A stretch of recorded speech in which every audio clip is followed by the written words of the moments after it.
Just grateful for our guys. It's been a lot over the last 3 days. You don't typically play two games in the first 3 days, and the guys' focus has been good. I thought, one of the things when you do your scheduling is you look for teams that'll play man to man. Seriously, you do, and I guess they fooled us.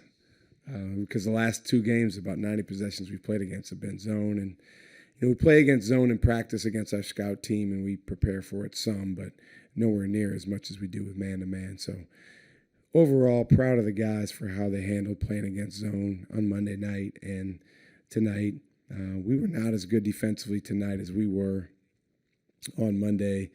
A lot of factors behind that. Southern deserves some credit. The kid number 10, Michael Jacobs, can really, really draw fouls. He drew 16 free throws against Arkansas the other night, 10 against us tonight.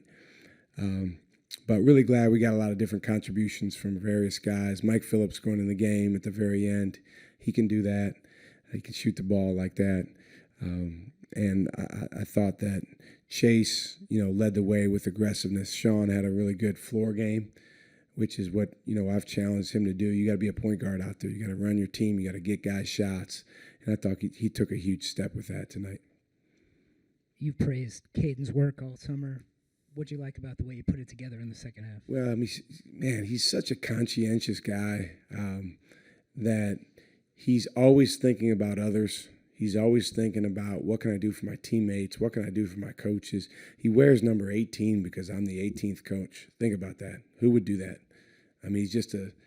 He has an unbelievable heart. But sometimes it's time to go get the ball and go get a basket, for yourself and your team. And sometimes that's what your team needs from you. So early in the game, we did run a play to get the ball when they were in man-to-man, to get the ball into him, and he went and got a quick basket early. But then when they were in zone, I felt like he was hiding too much, not getting the ball. And then the second half, he was much more aggressive, finding the ball, attacking, getting in the paint. So it was nice to see him, go get multiple baskets around the rim, which is what we need. We're going to shoot threes when they're open from good shooters, but when teams are in zone, we also need to get the ball in the paint. Did a much better job of that later in the game. There were flashes of that breakneck pace that you want to play out in the second half. What was the difference between the second half and the first half? Running.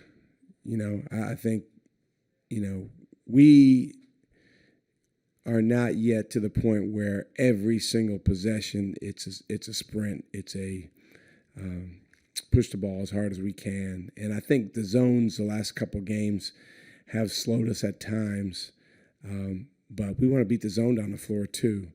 I thought, the combination of getting some stops and getting out in transition and running, Chase can do that. He can really push the ball and get in the paint.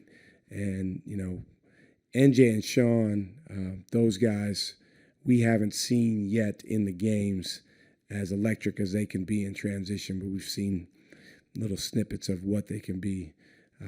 But that's how we want to play because we got a lot of guys. So you might as well, play with aggressiveness and run and fly down the floor and play with great effort because we got guys that can come in and sub in, and most teams are not going to be able to go that deep. The 10-0 run that you went on in the second half, what did you like from them during that, and how do you want to try to replicate that going forward? Energy. I thought our guys brought good energy to each other. We talk about getting the order right, and the spirit and energy that we bring during those runs, you can feel it. There's an energy there. There's just a feeling of, hey, as a team, we're going to go do something special, and we're going to pour into each other. This game, it's such a special game. You have to respect it by going about it the right way. If you even get a notch, lower with your effort or a notch lower with your focus, the game is going to slap you around, and that happened at times tonight. But I thought our guys, when we were playing at our best, there was a real energy. I thought our two freshman guards came off the bench and gave us a lift. Adrian Stevens is a this is a heck of a comparison, but he's got a lot of Stevie's qualities, and he has that in him. I've been tough on him and challenged him, but it's good to see him step forward. Can you talk about the process of using your coach's challenge in the first half? There wasn't much of a process. I don't want to throw anyone under the bus, but the players and our assistant coaches said it was off them. Honestly, what you're going to see, I think, a lot around college basketball is people just experimenting with this. We can only challenge very few things. It's only an out of bounds, a restricted arc, and a goaltend. So like Chase wanted to challenge the foul at the end of the first half. Number one, we didn't have a challenge. Number two, you can't challenge those type of foul calls. But yeah, those guys had looked at the film and they felt like it was off Southern. So to be honest, we're trying to gain some practice with the challenges. If you're successful on the first challenge, then you get a second one. If you're not, then you don't. So typically we probably wouldn't use it until later in the game. But if you don't use it until later in the game and then the game is, a double-digit lead, then you probably don't want to use it late in the game because that's kind of showing up the other team. There was one on Monday that we felt like was off them, but there was like less than a minute left. So you want to use some sportsmanship at that point. Shaka, a lot of tinkering around with your bench players these past 2 games. How long is it going to take to find a rotation off the bench that you really like? I don't know. I mean, it depends on our guys. The rotation is going to be different, depending on the opponent, depending on who practices well, depending on who plays well, depending on who has the look in their eye. That shows me that they have the spirit and energy that we require. So, how long will it take until, you can predetermine who's going to go in when? Probably forever. But, I think that, listen, we have 5 guys that have started the last 2 games. That will probably change at some point. I don't think it'll be like the last few years where every game the same guys always start. Royce Parham has been very, very good. He's going to play probably increasingly more and more than he's played the last couple games. NJ's been terrific in practice. He's been one of our better players. He's going to be in there. But then you go down the list, and we've got quite a few other guys: Adrian Stevens, Demarius Owens, Trey Norman, Josh Clark. I like Josh Clark. I just like having him in. Like he's a little bit of a Bambi right now, but you're talking about a guy who had no scholarship offers a couple of Mays ago, and he's someone that's going to be able to impact our program in a positive way down the road. And then you saw what Michael Phillips did. Michael Phillips has got as much or more potential than anyone on our team. He just happens to have skipped his senior year. I mean, he should be going to prom right now instead of playing a college basketball game. But he's here. We love him, and you saw what he could do tonight. I'm sure you saw the tweet from Giannis about wanting to suit up for Marquette tonight. You've got a scholarship slot available. Like, are you going to start putting a case together for the NCAA? Well, first of all, I appreciate Giannis thinking about Marquette. And second of all, if there was ever a time for our compliance folks to go to work, now's the time. Because, I allowed myself like 5 minutes of suspending, reality and just thinking about what it would be like if Giannis was on our team.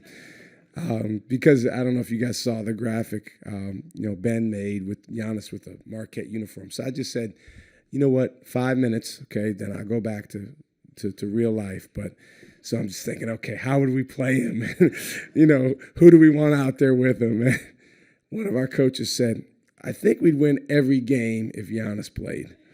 I don't disagree with that. But, with some of the silliness going on right now with guys around the country getting eligibility that have been pros for several years, it's not too much of a deviation from that for Giannis to play for us. So if he ever really wanted to, we'll find him a spot and we'll go to work on that waiver. So your 100th win with Marquette tonight, you're the second quickest coach to do that in Marquette history. How does that feel? What does that mean for your legacy here? I don't know. I mean, I'm just trying to go 1-0 tonight.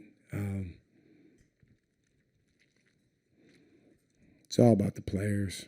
This is Tyler Kolek, Oso Ighodaro, Stevie Mitchell, Omax Prosper, David Joplin, Cam Jones, Chase Ross, Ben Gold. I mean, those guys have won the games.